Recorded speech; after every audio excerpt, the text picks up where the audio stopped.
नमस्कार बच्चों, मैं गौरव शर्मा स्वागत करता हूं आप सभी का आपके अपने YouTube चैनल अध्ययन कोचिंग पॉइंट में। तो दोस्तों, जैसे कि आपको पता है, हमने ज्योमेट्री की सीरीज चला रखी है।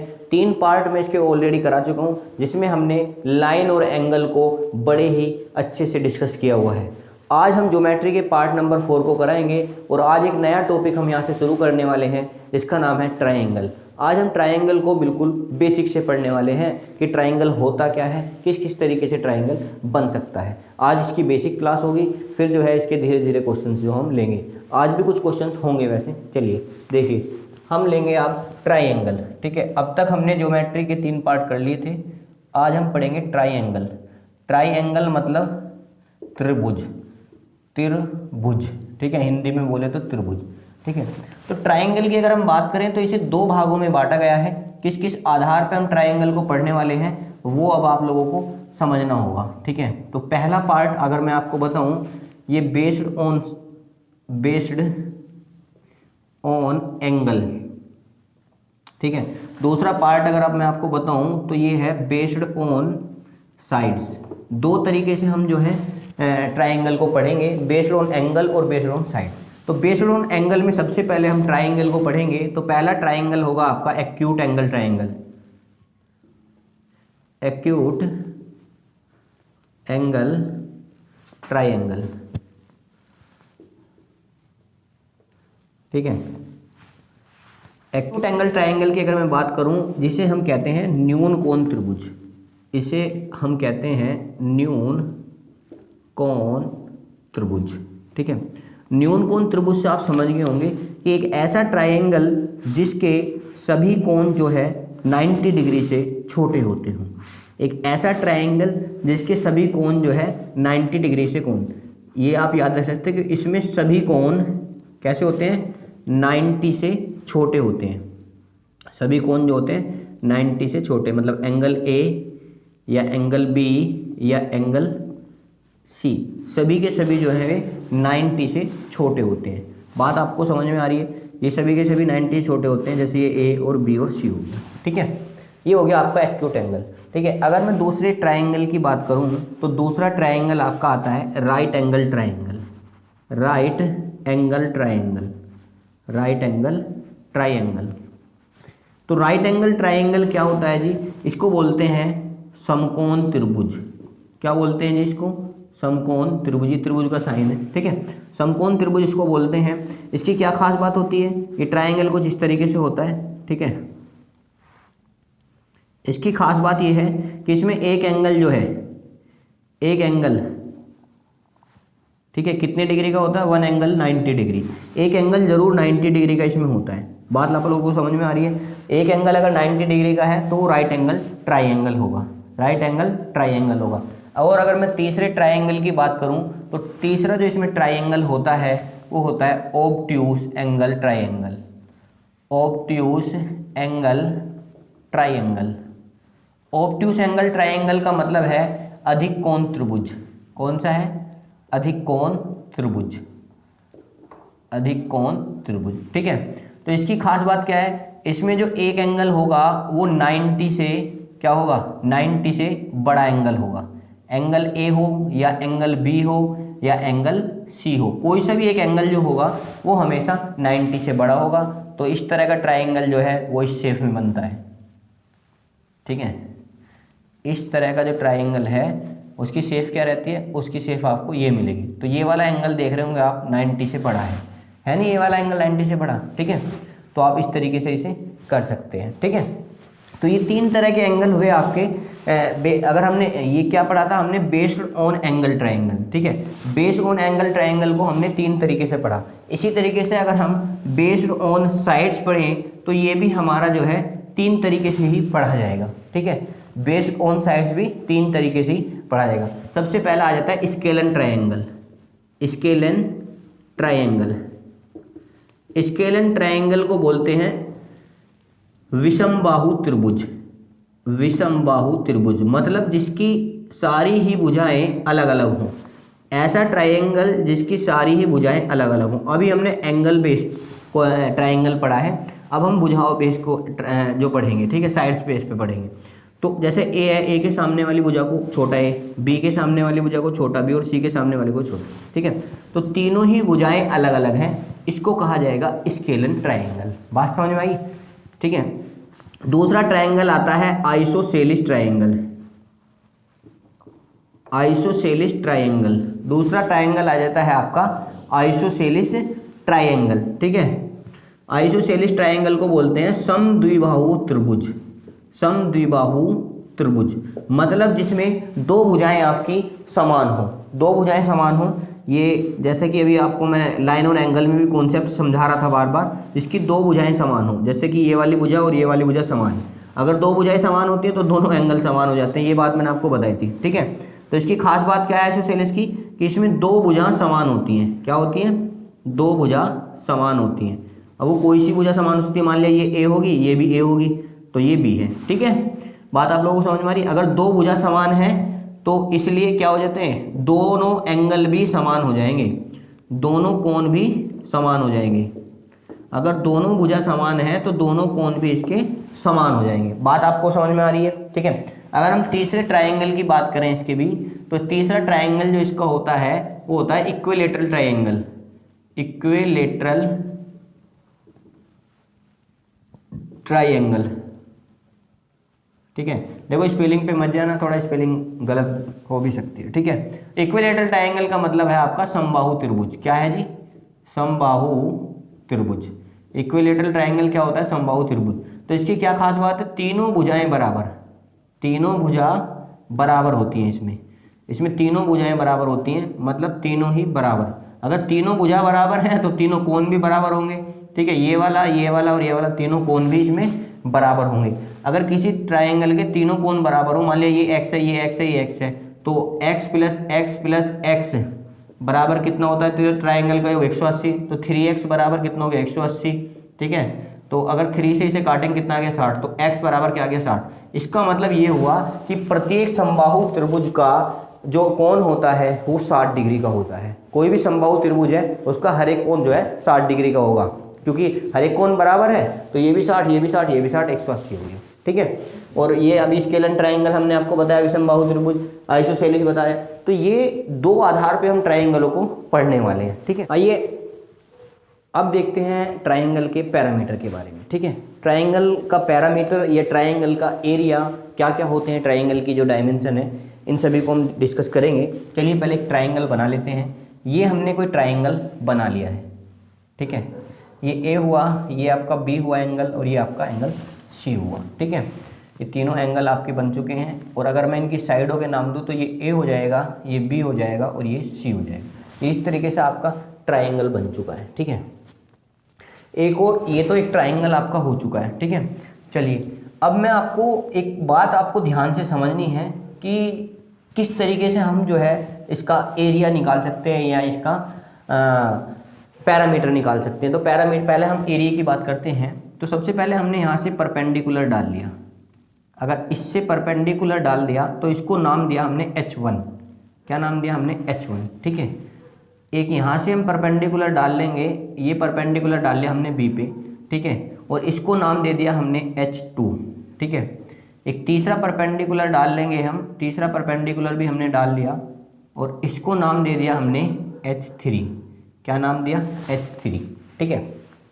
ये परपेंडिकुलर क्यों डाला?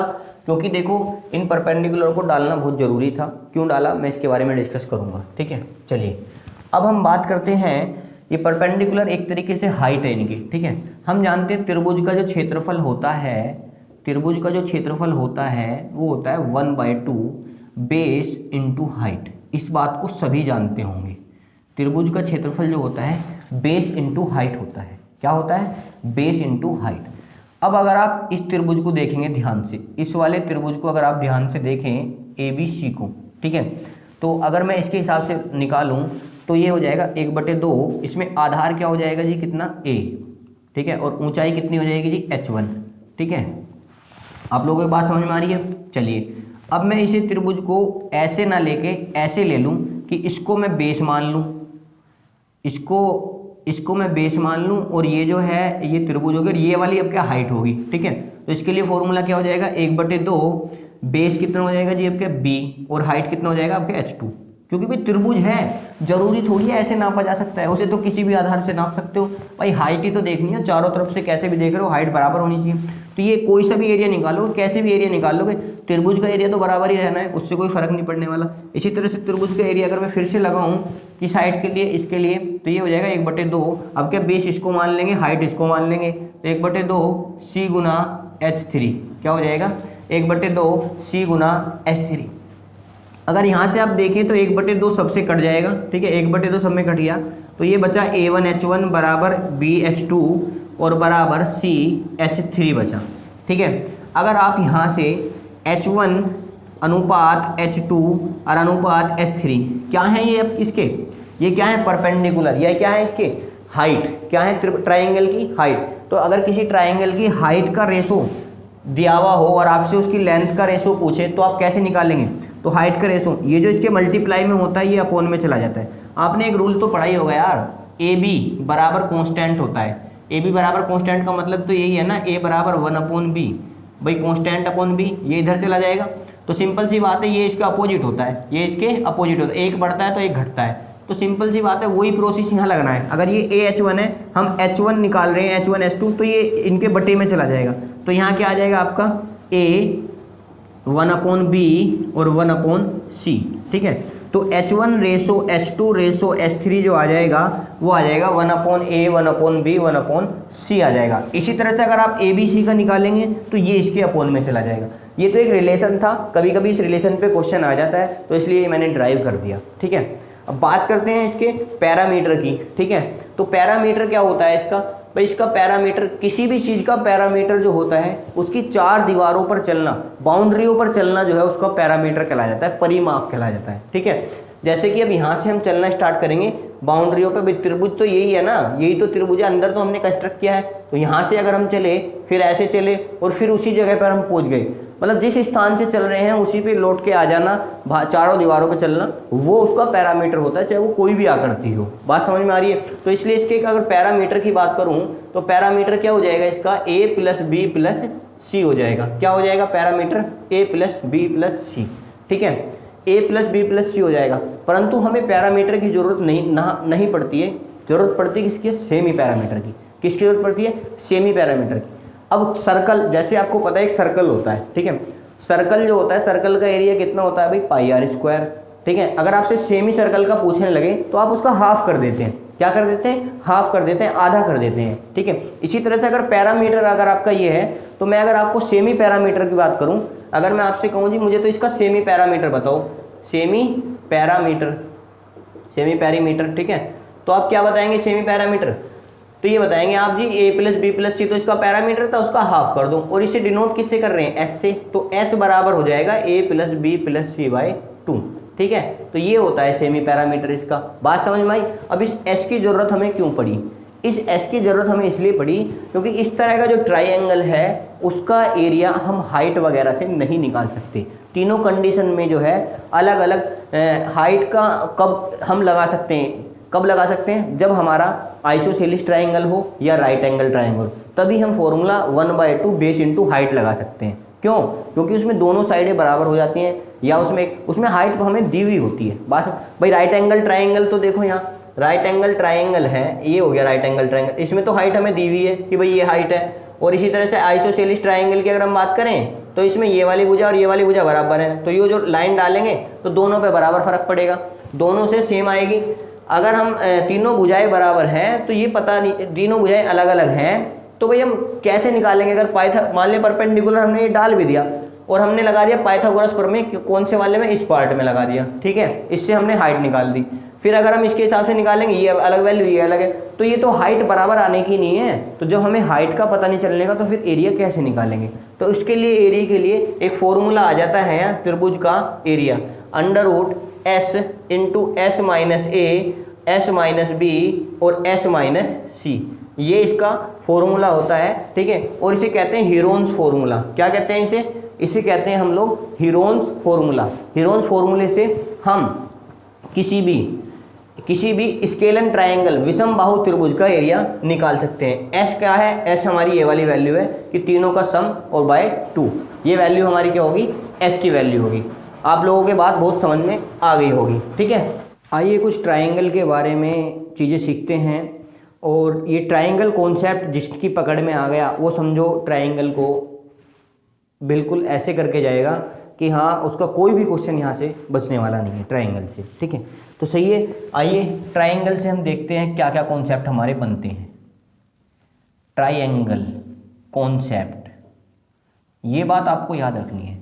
पहला कॉन्सेप्ट ट्रायंगल का क्या है, ट्रायंगल को हम यहाँ बना लेते हैं और उसका कॉन्सेप्ट सीखना बहुत ज़रूरी है। जब तक आप ट्रायंगल का कॉन्सेप्ट नहीं सीखेंगे तब तक जो है आप आगे नहीं बढ़ सकते। ए के सामने वाली भुजा ए, बी के सामने वाली भुजा बी और सी के सामने वाली भुजा सी, ठीक है। तो ट्रायंगल का कॉन्सेप्ट क्या कहता है? ये कहता है कि जो कोण बड़ा होगा, जो कोण या जो एंगल बड़ा होगा उसके सामने की भुजा भी बड़ी होगी, उसके सामने की भुजा भी बड़ी होगी, ठीक है।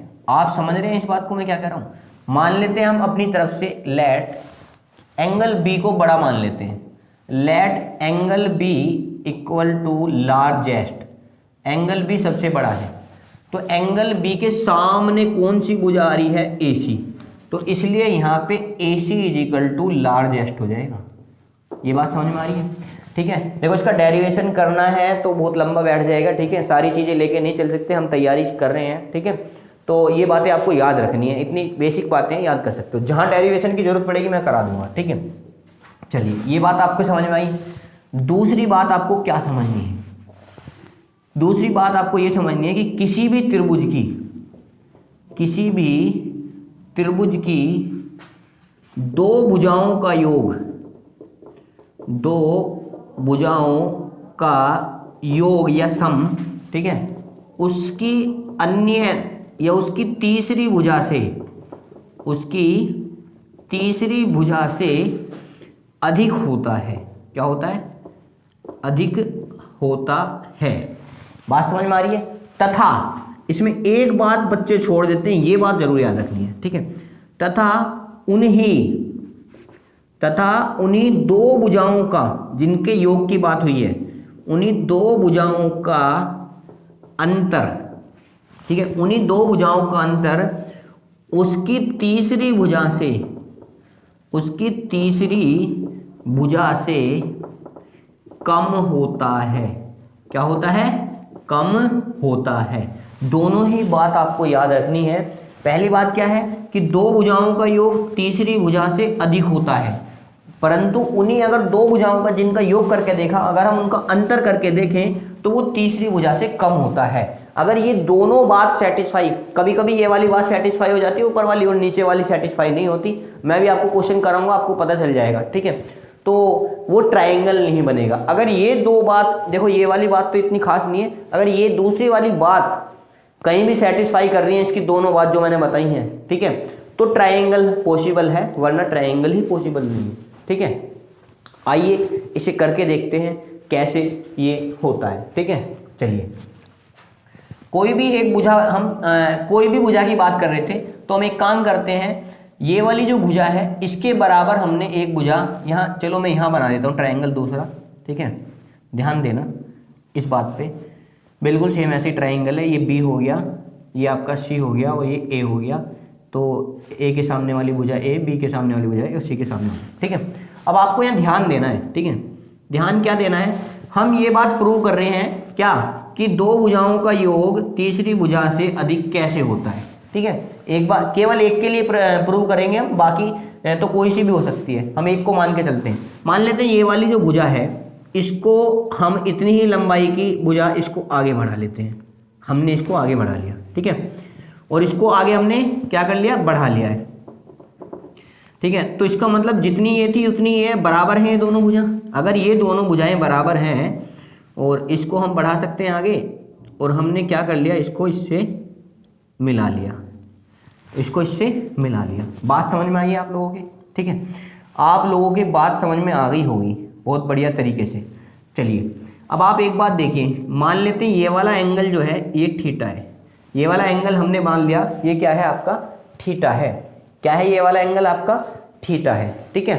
चलिए अगर ये वाला एंगल आपका थीटा है भाई, अगर ये वाली भुजा और ये वाली भुजा दोनों ही बराबर हैं तो एक बात बताइए, अगर ये एंगल थीटा माना मैंने तो ये वाला इतना एंगल भी तो थीटा ही होगा।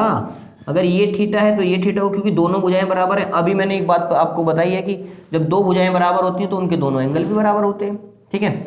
अगर ये वाला एंगल थीटा है तो ये पूरा एंगल क्या हो जाएगा भाई, थीटा प्लस सी हो जाएगा। क्या हो जाएगा, थीटा प्लस सी हो जाएगा। बात समझ में आ रही है, तो ये क्या हो जाएगा, थीटा प्लस सी हो जाएगा। अब मैंने आपको एक बात समझाई थी कि जो कोण बड़ा होगा उसके सामने वाली भुजा सबसे बड़ी होगी। तो हमें पता है एंगल थीटा प्लस सी जो है हमारा ये क्या है, लार्जेस्ट है। एंगल थीटा प्लस सी क्या है हमारा, लार्जेस्ट है, ठीक है। तो अगर एंगल ये लार्जेस्ट है तो इसके सामने वाली भुजा भी तो लार्जेस्ट होगी। तो इसके सामने वाली भुजा क्या है, अगर ये बी है तो जब ये इसके बराबर है तो ये भी तो बी है, ठीक है।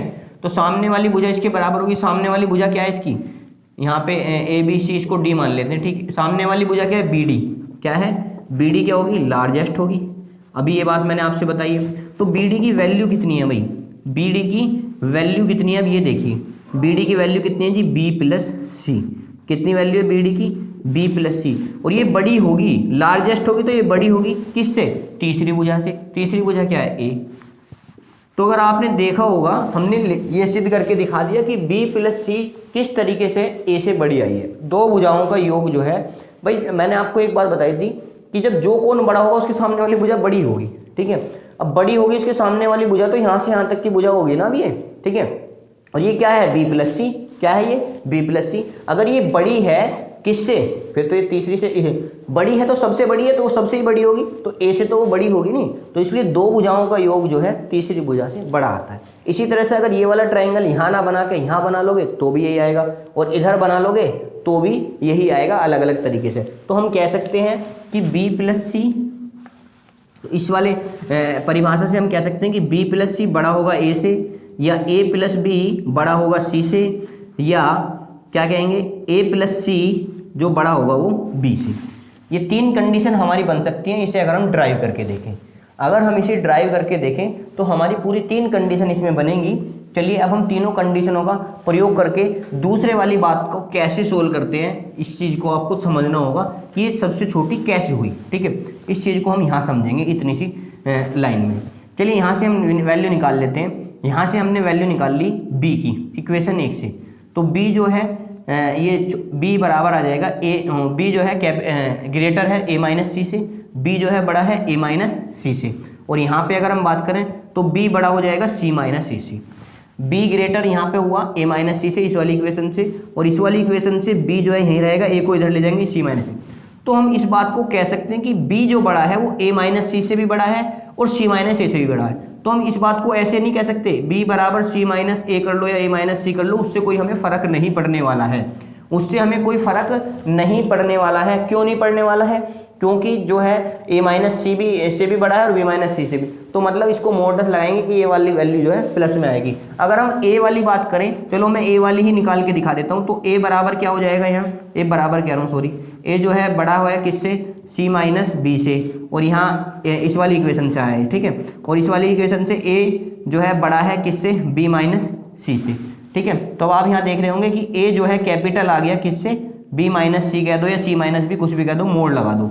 तो वही बातें आ रही हैं, देखो कि जो एक भुजा है उन दोनों भुजाओं के अंतर से बड़ी आई है। देखो इन दोनों भुजाओं का योग बड़ा आया था उस भुजा से, परंतु उन दोनों का अंतर छोटा आया है। देखो ये छोटे का निशान है किससे, उस भुजा से। तो ये दोनों ही बात मैंने यहाँ प्रूव कर दी है कि आपको ये बात हमेशा याद रखनी है कि दो भुजाओं का योग, किन्हीं दो भुजाओं का योग त्रिभुज की उसकी अन्य तीसरी भुजा के योग से अधिक होता है, जबकि उन्हीं दो भुजाओं का अंतर उसकी तीसरी अन्य भुजा के अंतर से कम होता है। ये प्रूव मैंने आपके सामने रख दिया है, ठीक है। और ज़्यादा चीज़ों को हम प्रूव करते नहीं चलेंगे, क्योंकि देखो हम कंपटीशन की तैयारी कर रहे हैं, ठीक है। एकेडमिक हम नहीं पढ़ रहे हैं कि उसमें सब कुछ प्रूव करते चले, फिर भी मैं आपको ये मोटी मोटी चीज़ें प्रूव कराता जा रहा हूँ, ठीक है। आइए तो अब कुछ हम क्वेश्चंस को ले लेते हैं, ठीक है। आपको भी इंतजार होगा कि अब थ्योरी पढ़ा रहे हैं, भाई क्वेश्चंस कहाँ ले रहे हैं। तो आइए क्वेश्चंस को हम लेके चलते हैं। तो क्वेश्चन इस तरीके से है। पहला क्वेश्चन है आपका कि 15, 20 और x किसी त्रिभुज की 3 भुजा है, तो आपको ये सब निकालना है। x की रेंज निकालनी है कि x की वैल्यू कहाँ से कहाँ तक हो सकती है। दूसरी बात, x के कितने मान संभव है, कितनी वैल्यू पॉसिबल है, तीनों भुजाओं से कितने त्रिभुज बनेंगे ये भी पता करना है भाई, क्योंकि x की वैल्यू एक तो है नहीं, अगर एक ही वैल्यू होती कोई तो एक ही त्रिभुज बनता, क्योंकि x की अलग अलग वैल्यू है तो त्रिभुज ज़्यादा बनेंगे। ठीक है, x की मिनिमम वैल्यू क्या होगी और मैक्सिमम वैल्यू क्या होगी ये आपको बताना है। ठीक है, चलिए अब हम क्वेश्चन को बड़े ध्यान से सोल्व करेंगे। तो मैंने आपको बताया था ये 3 भुजाएं आपको दे रखी हैं 15, 20 और x। अभी मैंने आपको प्रूव कराया कि किसी भी त्रिभुज की 3 भुजाओं में से किन्हीं 2 भुजाओं का योग जो है, किन्हीं 2 भुजाओं का योग तीसरी भुजा से जो है अधिक होता है। तो पहली बात हम लिखेंगे रेंज निकाल रहे हैं x की। ठीक है, x की रेंज निकाल रहे हैं, तो एक तो वैल्यू बड़ी होगी इससे और एक वैल्यू इससे छोटी होगी, ये आपको पता होना चाहिए। ठीक है, तो कैसे निकालेंगे अब ध्यान दो। अगर इससे बड़ी वैल्यू है तो x से बड़ी वैल्यू क्या होगी, जब किन्हीं 2 भुजाओं का योग करेंगे तो 20 और 15 35, तो मतलब 2 भुजाओं का योग तो आ गया 35, वो बड़ा होगा x से, बिल्कुल ट्राइंगल बन सकता है। अब अगर इनका अंतर कितना आएगा जी, 20 में से 15 गए 5, इनका अंतर आ गया 5, तो ये छोटी होगी वैल्यू x से। दोनों बात अभी मैंने प्रूव की थी कि उनका योग जो है वो तीसरी भुजा से अधिक होता है, जबकि उन्हीं भुजाओं का अंतर जो है वो तीसरी भुजा से कम होता है। तो उस वैल्यू को हमने यहाँ लिखी, क्योंकि छोटा जिसकी तरफ को ये चोंच आती है वो छोटा होता है, जिसकी तरफ को मुंह खुला होता है वो बड़ा होता है। ठीक है, तो ये तो पता चल गया हमें इसकी रेंज 35 से 5 के बीच में है, x की वैल्यू 35 से 5 के बीच में है। ठीक है, मतलब सीधा सीधा कहने का ये है जो x की वैल्यू है 35 से 5 के बीच में, मतलब 5 से तो बड़ी है, तो मतलब कहने का ये 6 से स्टार्ट है, 6, 7, 8 एंड सो ऑन, और कहाँ तक है जी 34 तक हो सकती है, क्योंकि 35 और 5 के बीच में, तो 5 के बीच में तो 5 से बाद वाला लेना है ना, और उधर 35 से कम है। ठीक है, तो 34 तक इसकी वैल्यू हो सकती है। दूसरा ये कह रहा है x के कितने मान संभव है। अब इसे गिन लो, अब इसे गिन लो, x के कितने मान संभव है भाई, कैसे गिनेंगे इस बात को, इस बात को कैसे गिनेंगे, x के कितने मान संभव है। तो सिंपल सी बात है, इसे अंतिम वैल्यू ले लो, अंतिम वैल्यू 34 होगी माइनस पहली वैल्यू कितने आया 28, कितना आया 28, और उसमें 1 जोड़ दो, कितना आ गया 29। तो इसका मतलब x के कितने मान संभव है, x के कितने मान संभव है, 29 मान संभव है। कितने मान संभव है, 29 मान संभव है। आप करके देख लेना, निकल के आ जाएगा डायरेक्टली। ठीक है, चलिए उसके बाद कह रहा है कि तीनों भुजाओं से कितने त्रिभुज बनेंगे, तीनों भुजाओं से कितने त्रिभुज बनेंगे, जितने मान संभव उतने ही त्रिभुज बनेंगे, जितने मान संभव उतने ही त्रिभुज बनेंगे। भाई एक मान से एक ही तो त्रिभुज बनेगा। ठीक है, तो अगर 29 मान है तो कितने त्रिभुज बनेंगे जी, 29 ही त्रिभुज बनेंगे। बात समझ में आ रही है आपको। चलिए अब ये कह रहा है x की मिनिमम वैल्यू, तो x की मिनिमम वैल्यू कितनी है जी, x की मिनिमम वैल्यू है 6, और x की मैक्सिमम वैल्यू कितनी है जी 34।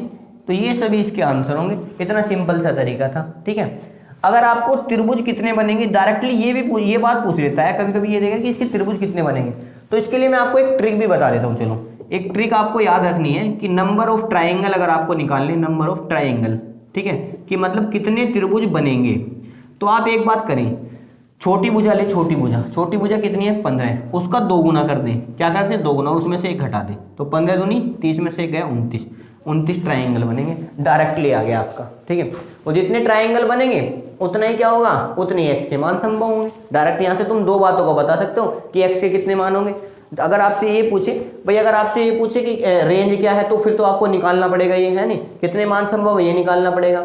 ठीक है, और ये भी तुम आप बता ही सकते हो, इसमें बहुत ही सिंपल तरीका है। ठीक है, तो इस तरह का क्वेश्चन कभी भी आपसे पूछा जा सकता है। नेक्स्ट क्वेश्चन ये कह रहा है कि यदि त्रिभुज ABC जिसमें एंगल B एंगल C से बड़ा है, तो इसमें कौन सा सही है। अच्छा है, ट्राइंगल में बना हुआ भूल गया, ट्राइंगल को मैं अभी आपको दिखा देता हूँ। ठीक है, ट्राइंगल यहाँ ये 60 डिग्री का दिया हुआ है, ये ट्राइंगल A है, और ये एंगल A है, ये एंगल B है, और ये एंगल C है। ठीक है, इसमें इसने एक बात हमें कह दिया, क्या कह दिया कि जो एंगल B है ना, एंगल C से बड़ा है, एंगल B एंगल C से बड़ा है, तो हमें ये बात निकालनी है। अब आप एक बात बताइए हमें, इसमें समझने वाली बात है, त्रिभुज के तीनों कोणों का योग होता है जी 180 अंश। कितना होता है 180 अंश। एंगल A अगर हमें दे दिया कितना जी 60 डिग्री, तो angle B plus angle C 120 बचेगा। सिंपल सी बात है, 120 बचेगा। अब ये खुद कह रहा है एंगल B बड़ा है, तो अगर मान लें यो 60 है और यो 60 है, हम सोचते हैं पर 60 है नहीं, ये कह रहा बड़ा करो इसे, तो हम इसे 61 मान लेंगे।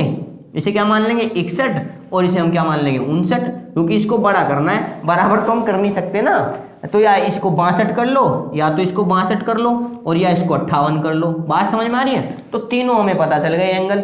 अब ये पूछ रहा है, मैंने एक बात बताई थी आपको कि बड़े कोण के सामने वाली भुजा सबसे बड़ी होती है और छोटे कोण के सामने वाली भुजा सबसे छोटी होती है। तो ये भुजाएं दे रखी हैं, तो सबसे बड़ी भुजा कौन सी होगी? बी। सबसे पहले क्या आएगा? बी। तो बी को देखो सबसे पहले, तो ये तो गलत है, ये कट गया, ये कट गया, इन दो में से हो सकता है, तो बी आ गया सबसे बड़ा। ठीक है, बी सबसे बड़ा। बी के बाद में कौन सा बड़ा है? ए बड़ा है, क्योंकि ए 60 आ रहा है। ठीक है, तो बी के बाद में ए बड़ा है, तो ये वाला सही है। ऑप्शन नंबर सी इसका बिल्कुल करेक्ट आंसर होगा, ये वाला भी गलत होगा। कितना आसान तरीका है इसे समझने का। ठीक है, तो आइए देखिए नंबर 3 क्या है, क्वेश्चन में दिया हुआ है, बहुत ही लॉजिकल, बहुत बढ़िया क्वेश्चन है ये। ठीक है, देखिए इसे, दिए गए चित्र में ट्राइंगल PQR में एस PQ रेखा पर एक बिंदु है। यहाँ पे एस जो है वो PQ रेखा, ये PQ है, PQ रेखा पर यहाँ कोई बिंदु है एस।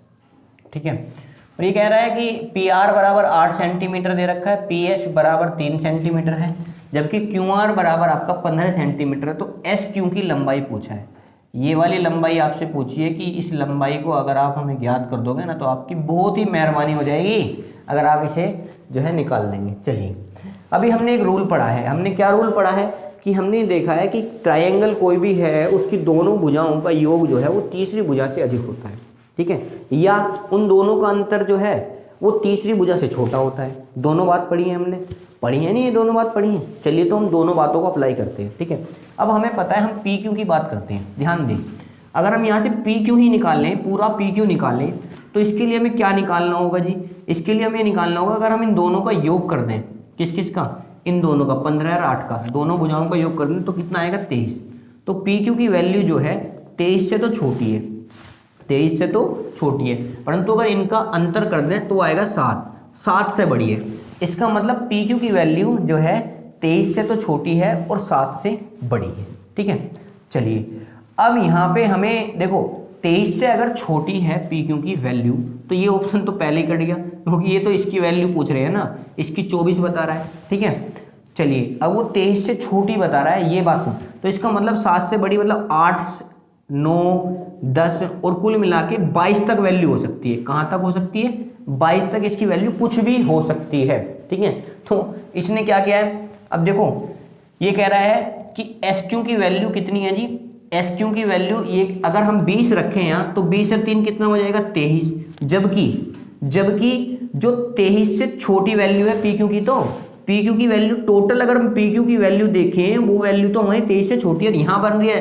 अगर ये हम क्या रख दें, 20 रख दें, 20 3 23, तो ये गलत हो जाएगी, ये भी बात गलत हो जाएगी, क्योंकि इससे छोटी वैल्यू है। बात समझ में आ रही है आप लोगों के? ठीक है, अब अगर हम यहाँ 4 वैल्यू रख दें, 4 और 3 7 हो जाएगा, जबकि 7 से बड़ी वैल्यू है 8 है, तो ये वाला ऑप्शन भी कट गया। तो कितने ऑप्शन बचे? एक ही बचा ना, तो यही आंसर है, फिर यही वैल्यू पॉसिबल है।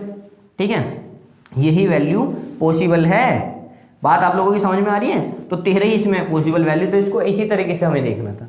ठीक है, चलिए आइए नेक्स्ट क्वेश्चन देखते हैं। ये कह रहा है यदि किसी त्रिभुज की दो भुजाएं ये और ये सेंटीमीटर है, तीसरी भुजा एक पूर्ण वर्ग है, स्क्वायर है, तो त्रिभुज की कितनी संभावित संख्या है? आपसे वही पूछ लिया क्वेश्चन कि त्रिभुज कितने त्रिभुज बनेंगे या त्रिभुज की कितनी संभावित संख्या है। ठीक है, फिर से आपको क्या करना होगा, हमने जो तीसरी भुजा है उस पर फोकस करना होगा। तो तीसरी भुजा जो है वो हमारी क्या होगी? इन दो के योग से तो छोटी होगी, परंतु 2 के अंतर से बड़ी होगी। तो दोनों का अगर योग करें, किस किस का? 876 का, भाई 876 और 678 का अगर हम योग कर ले, ठीक है, तो 8 से 14 का 4 का हासिल को 1, 7 7 14 1 15 का 5 का हासिल को 1, 8 से 14 1 15, कितना आया जी? हमारा आया, कितना आया? 1554। मैं डायरेक्टली लिख देता हूँ यहाँ, 1554 हमारा योग आ गया। परंतु अगर हम अंतर की बात करें, 16 में से 8 गए, कितने बचे? 8। ठीक है, यहाँ रह गए कितने? 6, 16 में से 7 गए, 9 बचे। ठीक है, यहाँ के साथ 198, कितना आया? 198। तो हमारी जो वैल्यू है ना 198 से तो बड़ी है, तो इसका मतलब 199 से शुरू होगी, 199, 200, और जो है इससे छोटी है, तो इससे छोटी है तो मतलब 1553 तक वैल्यू होगी। बात समझ में आई। इसने पूछे कितने ट्रायंगल बनेंगे, कितने ट्रायंगल बनेंगे। तो मैंने आपको दो बातें बताई हैं, या तो आप छोटी भुजा का दुगुना कर दो, मैंने आपको एक ट्रिक बताई है ना नंबर ऑफ ट्रायंगल की, नंबर ऑफ ट्रायंगल की कितने मान बनेंगे कि छोटी भुजा क्या है 678, 678 का दुगुना करके 1 घटा दो, ठीक है। तो करेंगे कितना, ये हो जाएगा आपका 600 दूनी 1200 और 75 दूनी 150, 1350 और 3 दूनी 6, 1356, 1356 में से 1 गया, कितना आएगा 1355, 1355 आ जाएगा। या तो ऐसे कर लो, या तो ऐसे कर लो, या 1553 में से 199 घटा लो, 1553 में से 199 घटा लो और उसके बाद जोड़ देना। 13 में से 9 गए कितने आए 4 आया, ठीक है। या 14 में से 9 गए कितना आया 5 आया, यहाँ रह गया 4, 4 में से 1 गया 3 आया, ठीक है। और ये हो गया तुम्हारा 1354 आया। अब अगर अंतर निकालते हैं तो हमें एक जोड़ना पड़ता है, ठीक है। तो कितना आ गया 1355 आ गया। तो कोई सी ट्रिक आप लगा सकते हैं, कोई सी तरीके से आप क्वेश्चन को सोल्व कर सकते हैं, बहुत आसान तरीके से मैंने आपको ये बताया है। आइए तो कुछ और मजे के क्वेश्चन कर लेते हैं। बहुत ही बढ़िया क्वेश्चन मैं आपके लिए लेके आया हूँ, वास्तव में काफ़ी अच्छे क्वेश्चन है, आइए समझते हैं, ठीक है। उन सभी त्रिभुज के परिमापों का योगफल ज्ञात करो। पेचीदा क्वेश्चन है पर आसान तरीके से करेंगे। जिनकी भुजा 14, 25 और x सेंटीमीटर है, जहां x एक पूर्णांक है, मतलब इंटीजर है, मतलब पॉइंटों में वैल्यू नहीं है x की, बटे में या पॉइंटों में वैल्यू नहीं है, इसका मतलब ये पूरी वैल्यू है, पूरी पूर्णांक मतलब पूरा अंक है। तो इसके ऑप्शन ये दे दिए। चलिए फिर से हम तो वही प्रोसेस लगाएंगे, अपना पुराना प्रोसेस है भाई। तो x की वैल्यू जो है दोनों को जोड़ लेंगे, 25 और 4 29 और 10 39, x की वैल्यू 39 से तो छोटी होगी, ठीक है। और 25 में से अगर आप 14 घटाओगे तो कितना आएगा 11, ठीक है। बात समझ में आ रही है। तो 11 से बड़ी होगी, इसका मतलब जो वैल्यू होगी वो कितनी होगी जी, जो वैल्यू होगी वो 10, 11 एन सोन, ये जो सॉरी 11 से बड़ी होगी ना तो 12 से स्टार्ट होगी ना। अगर 11 से बड़ी है तो 12 से स्टार्ट होगी, 12, 13 और उसके बाद जो है 39 से छोटी तो 38। ये वैल्यू हो सकती हैं, ये सारी वैल्यू हो सकती हैं, ठीक है। चलिए तो अब ये बता रहा हूँ उनके परिमाप। अबे यार अब कैसे निकालें परिमाप, पहले तो त्रिभुज पता होने चाहिए कैसे कैसे। तो हमें ये तो पता चल गया कि मिनिमम वैल्यू 12 है, चलो इसी से निकाल लेते हैं ना। अगर हमें मिनिमम पता चल गया तो हम इसी से निकाल लेते हैं ना भाई। एक 14 होगी, एक 25 होगी, एक होगी 12। तो इन तीनों का सम कितना हो गया भाई, मिनिमम पैरामीटर का कितना आ गया। तो 25 और 14 अभी हमने निकाला है 39, 39 और 2 41 और 10 51। तो मतलब पहला जो त्रिभुज बनेगा वो 51 का बनेगा, 51 पैरामीटर होगी। फिर आप देख रहे होंगे एक एक जुड़ता जा रहा है, एक एक जुड़ता जा रहा है। तो मतलब कहने का ये है, तो हमें इस तरीके से चलना पड़ेगा, 51 + 52 + 53, इसी तरह से हमें चलना पड़ेगा, ठीक है। इस तरीके से हमें चलना पड़ेगा। पर कितना चलना पड़ेगा तो वो हम यहाँ से निकालेंगे, यहाँ से कितना चलना पड़ेगा यहाँ से निकालेंगे, ठीक है। तो अगर हम 38 में से कितना घटा दें 12 घटा दें तो कितना आएगा जी 26। इसका मतलब हमें 26 चलना पड़ेगा। कितना चलना पड़ेगा 26 चलना पड़ेगा, ठीक है। चलिए हमें 26 चलना पड़ेगा, ठीक है। वैसे तो हमें 27 चलना पड़ता, ठीक है। वैसे तो हमें भाई 26 तो ये होगी, टोटल कितने त्रिभुज बनेंगे इसके हिसाब से 26 + 1 बनेंगे। अगर इस तरीके से देखें 27 बनेंगे। कितने बनेंगे 27 बनेंगे। या एक काम कर लो, सिंपल सी बात है, 14 दूनी 28 में से 1 कर लो 27, वही बात है, 27 त्रिभुज बनेंगे। परंतु पहला त्रिभुज हम ले चुके 51, ठीक है। तो 51 त्रिभुज हम ले चुके, तो 51 × 27 अगर हम करें, मान लें सभी में 51 51 चल रहा है, मान लेते हैं इसमें भी 51 है, इसमें भी 51 है, इसमें भी 51 है, इस तरीके से 27 त्रिभुज बन रहे हैं, ठीक है। और उन सब में जो है कितना 51 है। तो 51 × 27 करेंगे, 51 × 27 करेंगे, ठीक है। तो 27 एकम 27 का 7 हासिल को लगे कितने 2, ठीक है। तो 27 पंजे 30 पंजे 150 होते हैं ना, तो 3 पंजे 15 घटा दो 135, 135 और 2 137, 1377 आ जाएगा। कितना आएगा 1377। इतने तो ट्रायंगल होंगे ही होंगे। अब हमने इसमें से 0 छोड़ा था, इसमें से 1 छोड़ा, इसमें से 2 छोड़ा, इसी तरीके से हमने कितने ट्रायंगल थे हमारे 27 ट्रायंगल थे, ठीक है। तो ये ट्रायंगल तो खत्म ही हो गया जब 0 छोड़ा। तो अब इसे मिला के कुल कितने ट्रायंगल होगी 26 ट्रायंगल बच गए। कितने बच गए 26 ट्रायंगल बच गए। तो अब इसका सम हम निकाल सकते हैं भाई, क्या होता है n × n + 1/2। ये तो हम पहले ही पढ़ चुके हैं ना, n × n + 1/2 तो सम होता है। तो 26 × 27/2, 2 से काटा 13, ठीक है। तो अब 13 से इसे डिवाइड करेंगे, 13 दूनी 26, कितना हो गया 13 दूनी 26 260, 13 7 91 और जोड़ लो 1 9 6 15 का 5 का हासिल को 1 3 351 और हमें जोड़ना पड़ेगा इसमें, इतने ट्राइंगल और बनेंगे। 7 1 8 7 5 12 का 2 का हासिल को 1 3 3 6 1 7 और यहाँ हो गया 1728। 1728 जिस ऑप्शन में होगा वही आंसर है, इसका मतलब पहला ऑप्शन इसका बिल्कुल करेक्ट होगा। मुझे लगता है बच्चों के समझ में ये बात ना आई होगी, एक बार वीडियो को दोबारा से देखें, मैं दोबारा से रिपीट कर देता हूँ। हमने पहला ट्राइंगल मान लिया और हमें पता है पहले ट्राइंगल 51 का है, दूसरा 52 का बैठेगा, तीसरा 53 का, इस तरह से बैठता चलेगा। हमने सबको 51 51 मान लिया, हमने देखा 51 51 तक कितने बनेंगे, 27 ट्राइंगल बन रहे थे, तो 51 गुना 27 इतने तो ट्राइंगल बनेंगे ही बनेंगे।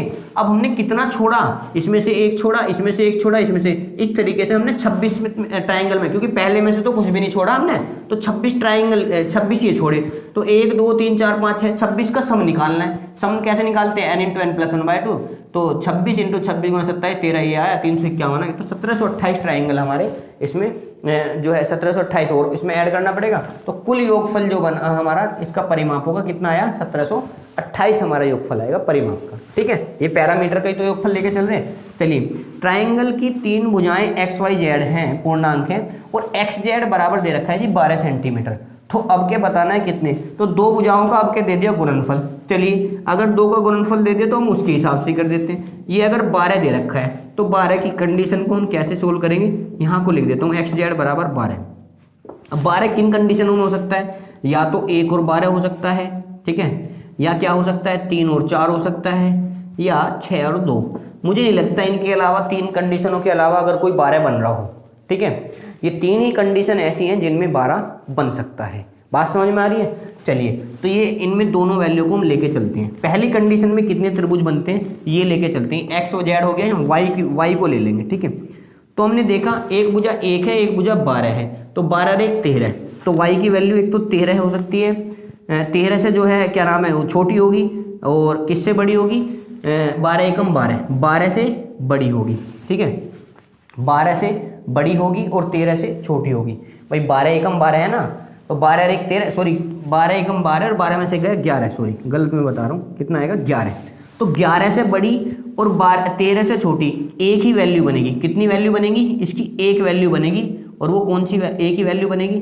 ठीक है, कौन सी वैल्यू, 12 है और क्या बनेगी, एक वैल्यू बनेगी। बात समझ में आ रही है। उसके बाद हम बात करते हैं 3 और 4 के हिसाब से। 4 और 3 कितना हो गया जी 7, 4 और 3 7 हो गया, वाई की वैल्यू, और 4 में से 3 गया 1, तो 1 से 7 के बीच में, मतलब 1 से 7 के बीच में कितनी वैल्यू बनेगी, एक तो 2 बनेगी, एक क्या बनेगी 3 बनेगी, एक 4 बनेगी, एक 5 बनेगी, एक 6 बनेगी। ठीक है, तो कहने का मतलब ये है 2 3 4 5 6, कितनी वैल्यू बनी, 1 2 3 4 5, कितनी वैल्यू बनी जी 5 वैल्यू बनी, 5 वैल्यू आपकी ये बन गई है। ठीक है, उसके बाद 6 दूनी 12, 6 और 2 8, 6 और 2 8 हो गए, कितने हो गए 6 और 2 8, और 6 में से 2 गए, कितने बचे जी 4, कितने बचे 4।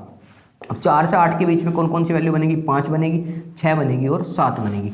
तो कुल मिला के कितनी वैल्यू बनी जी 3 वैल्यू बनी। ठीक है, तो जिस ऑप्शन में जो भी आंसर 5 और 3 8 और 1 कितनी वैल्यू होगी 9 वैल्यू जो है इसमें आपकी क्या होंगी, बनेगी। बात समझ में आ रही है। तो इसका आंसर जो सही होगा क्या होगा, वो 9 आंसर इसका बिल्कुल सही आंसर होगा। ठीक है, ये बात आप लोगों को समझ में बहुत अच्छे से आ गई होगी। अब हम ट्राइंगलों को पहचानना सीखेंगे कि वो ट्राइंगल है कैसे। आपको 3 साइड से दे देगा और आपसे पूछेगा कि ये कैसे ट्राइंगल है बताओ, तो ट्राइंगलों की पहचान हम सीख लेते हैं। ठीक है, सबसे पहले मैं आपको एक्यूट एंगल ट्राइंगल की पहचान ही बता देता हूँ। ठीक है, तो ये हो गया हमारा, ठीक है, ये हो गया हमारा ए, ये बी और ये सी। मान लेते हैं एंगल बी जो है इसमें मैंने मान लिया ये लार्जेस्ट है जी, एंगल बी लार्जेस्ट है। ठीक है, तो इसके सामने वाली भुजा भी लार्जेस्ट होगी, ये बात मैं आपको बता चुका हूँ कि बड़े कोण के सामने वाली भुजा बड़ी होती है। ठीक है, बात समझ में आ गई आपको। तो कैसे इसे निकालेंगे ये पता करने से पहले आपको जो है एक दूसरा ट्राइंगल देखना है आपको, ये वाला राइट एंगल ट्राइंगल। ठीक है, ये तो था आपका एक्यूट एंगल ट्राइंगल। ठीक है, कौन सा था, एक्यूट एंगल।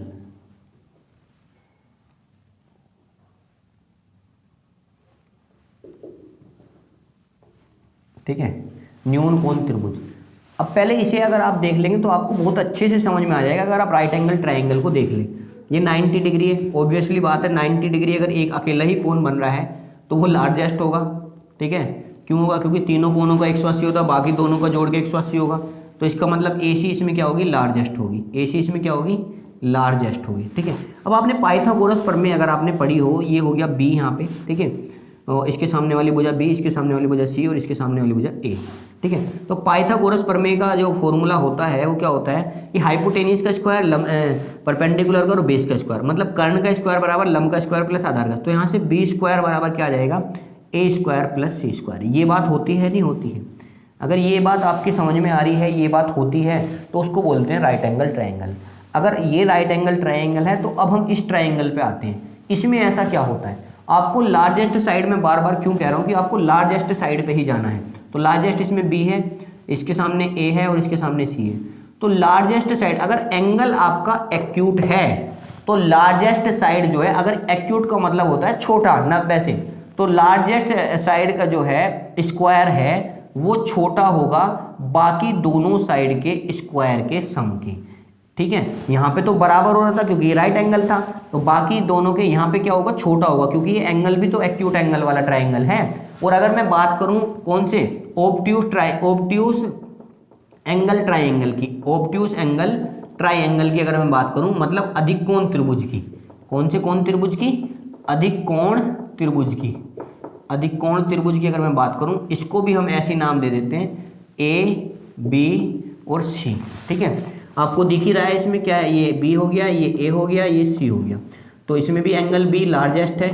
ठीक है, इसमें भी एंगल, एक्यूट एंगल को थोड़ा सा सही से, ट्रायंगल को मैं सही बना लेता हूँ ताकि आपको ये लीजिए, इसमें तो दिख ही रहा है, ये एंगल B हो गया, ये एंगल A हो गया। इसको थोड़ा सा और मैं ऐसे कर लेता हूँ ताकि आपको लगे हाँ ये एक्यूट है। ठीक है, तो ये A हो गया, ये B के सामने वाली B होगी और ये C के सामने वाली C होगी। ठीक है, तो एंगल B इसमें क्या है? लार्जेस्ट है। दिख रहा है आपको, एंगल B लार्जेस्ट है। और एंगल B अगर लार्जेस्ट है तो इसमें साइड्स जो है B भी वो लार्जेस्ट होगी। ठीक है, लार्जेस्ट होगी B भी साइड। ठीक है, अगर B साइड इसमें लार्जेस्ट है, मतलब AC कर लो ना, तो B अगर लार्जेस्ट है तो मैंने लार्जेस्ट, आपको पकड़ना ही लार्जेस्ट साइड को है। ठीक है, तो बड़ा ट्रायंगल है तो लार्जेस्ट साइड का स्क्वायर भी बड़ा होना चाहिए बाकी दोनों के स्क्वायर के। ठीक है, ट्रायंगल में अगर एंगल बड़ा आ रहा है 90 से, तो बड़ा ट्रायंगल, तो उस भुजा का जो है स्क्वायर जो है वो भी बड़ा होना चाहिए। देखो तीनों में डिफरेंस दिख रहा होगा, इसमें छोटा है, एंगल छोटा तो छोटा। ठीक है, दोनों के सम से 90 है तो बराबर है, और अगर बड़ा है तो ये इस तरीके का। ठीक है, ये कुछ थ्योरी थी इसकी। अब इस पे बेस हम कुछ क्वेश्चंस करेंगे। तो आइए अब सीखते हैं हम त्रिभुज कैसे हम पहचानते हैं। अभी मैंने आपको थ्योरी बताया, बिल्कुल वही थ्योरी लेके हम चलते हैं। ठीक है, तो इसमें क्या कह रहा है क्वेश्चन में कि एक त्रिभुज की भुजाएं 4:5:6 के अनुपात में है, तो ट्राइंगल कैसा होगा, ये पूछा है आपसे। तो मैंने अभी आपको बताया सबसे बड़ी भुजा का वर्ग कर लो जी, सबसे बड़ी 6 है, 36 कर लिया, और बाकी दोनों का स्क्वायर कर लो, 5 पंजे 25 और प्लस कितना हो जाएगा जी, 4 चौक 16। ठीक है, तो कितना आया 36 और 25 10 35 6 41। तो आपने देखा बड़ी भुजाओं का जो अन्य दो भुजाएं हैं उनका जो है बड़ी भुजा से ज़्यादा आ रहा है। अगर बड़ी भुजा से इनका जो सम ज़्यादा आ रहा है तो सिंपल सी बात है क्या होगा, अगर सिंपल सी बात है बड़ी भुजाओं का ये ज़्यादा आ रहा है, मैंने आपको क्या बताया, तो जो अदर भुजा है अगर उसका ज़्यादा आ रहा है तो ऑब्ट्यूस एंगल है, उसका कम आ रहा है तो एक्यूट एंगल है। तो इसमें कौन सा एंगल होगा, एक्यूट एंगल, क्योंकि सिंपल सी बात है जो आपका बड़ी भुजा का वर्ग अगर छोटा आ जाए तो एक्यूट एंगल है, और अगर बड़ी भुजा पे ध्यान देना है आपको, अगर बड़ी भुजा का बड़ा आ जाए तो आपका कैसा एंगल है, ऑब्ट्यूस एंगल है। ठीक है, सिंपल सी बात है इसमें। चलिए ये कह रहा है यदि 3 त्रिभुज की ऊंचाई, क्वेश्चन को ध्यान से पढ़ना है, 3 त्रिभुज की ऊंचाइयों का अनुपात है ना कि उनकी भुजाओं का अनुपात, तब त्रिभुज कैसा होगा। तो अभी मैंने आपको बताया था कि भुजाओं का अनुपात कैसे निकालते हैं, बिल्कुल स्टार्टिंग में मैंने आपको सिद्ध करके बताया कि अगर भुजाएं निकालनी है तो इसको उल्टा कर लो, ऊंचाइयों को अगर ऊंचाई निकालनी है तो भुजाओं को उल्टा कर लो, तो ये 1/3 हो जाएगा, ये 1/3 हो जाएगा, ये 1/4 हो जाएगा, 1/4 हो जाएगा, ये कितना हो जाएगा 1/5 हो जाएगा। एलसीएम कितना आएगा, 4 × 12 पंजे 60, 60 इनका एलसीएम आ गया, तो 60 से आपने मल्टीप्लाई कर दी सभी में। 3 से काटा कितना आया 20 आया, 4 से काटा कितना आया 15 आया, 5 से काटा कितना आया 12 आया। तो इनकी साइडों का अनुपात कितना आ गया जी, 20 आ गया, 15 आ गया और 12 आ गया। अब आप बता सकते हैं बड़ी भुजा क्या है 20 है, अगर बड़ी भुजा आपकी 20 है तो बड़ी भुजा का वर्ग कितना होगा जी 400, बाकी 15 का कितना हो गया 225, ठीक है, 12 का 144, 12 का कितना हो गया 144। देख लेते हैं हम कौन सा बड़ा है। बड़ी भुजा ये थी हमारी, तो 200 और एक 300, 300 400, मतलब ये हो गया तुम्हारा 300 कुछ बैठेगा भाई 40, ये हो गया 60 और ये हो गया तुम्हारा 5 4 9, 369 बैठ गया। ठीक है, हाँ 369 इसका सम बैठेगा। तो जो है अब देखो, अब देखो बड़ी भुजा का वर्ग जो है बड़ा आ रहा है, बड़ी भुजा का वर्ग बड़ा आ रहा है ना। तो अगर बड़ी भुजा का वर्ग बड़ा आ रहा है, आपको बड़ी भुजा पे ध्यान देना है, तो बड़ी भुजा का वर्ग बड़ा आ रहा है तो इसका सही आंसर क्या होगा, ऑब्ट्यूस एंगल होगा। बात समझ में आई आप लोगों के? तो इसका आंसर ऑब्ट्यूस एंगल होगा। तो ठीक है दोस्तों, अगर आपको हमारी ये वीडियो अच्छी लगी है तो आप इसे लाइक करें, शेयर करें, कमेंट में कोई भी प्रॉब्लम हो तो हमें बताएं ताकि हम आपकी प्रॉब्लम का सॉल्यूशन कर सकें। ट्रायंगल का ये कुछ ही पार्ट था, अभी ट्रायंगल का बहुत कोर्स है। ठीक है, तो अभी ये बेसिक चीज़ें थी, आपको ये अच्छे से समझ में आ गई होगी। मुझे नहीं लगता अब इस टाइप के क्वेश्चन आप कभी गलत करोगे। ठीक है, क्योंकि थ्योरी वाइज भी क्वेश्चन आ जाते हैं, उन चीज़ों को हमने आज कवर किया है। कल ट्रायंगल के बहुत अच्छे क्वेश्चन में लेके आऊँगा, और जब ये ज्योमेट्री पूरा खत्म हो जाएगा फिर मैं आपको मिक्सचर क्वेश्चन कराऊंगा। ठीक है, तो बने रहिए हमारे साथ। जय हिंद, जय भारत।